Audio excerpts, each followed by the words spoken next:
9వ తరగతిలో బీజగణితానికి వెళ్ళినప్పుడు ఈ సంఖ్యా వ్యవస్థకును బీజగణితానికి మధ్య ఒక సహసంబంధం ఉంటుంది.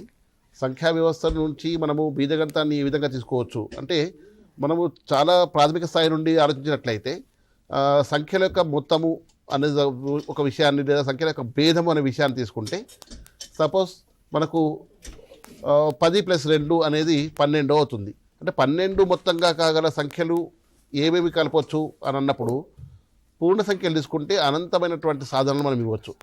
అంటే ఒక 10 + x = 12 అయితే x అంటే ఏంటి అంటే లేదా ఒక సంఖ్యకు ఏ సంఖ్యను కలిపితే 12 వస్తుంది, ఆ సంఖ్యలు పూర్ణ సంఖ్యలు అయి ఉంటే సాధనలు ఎన్ని ఉండవచ్చు. అంటే ఈ విధంగా మనము ఒక బీజగణితాన్ని చరరాశి అంటే ఏంటి, బీజగణితాన్ని ఎవాల్వ్ చేసేటప్పుడు ఈ విధమైన చరరాశులు ఏ విధంగా ఏర్పడుతున్నాయి.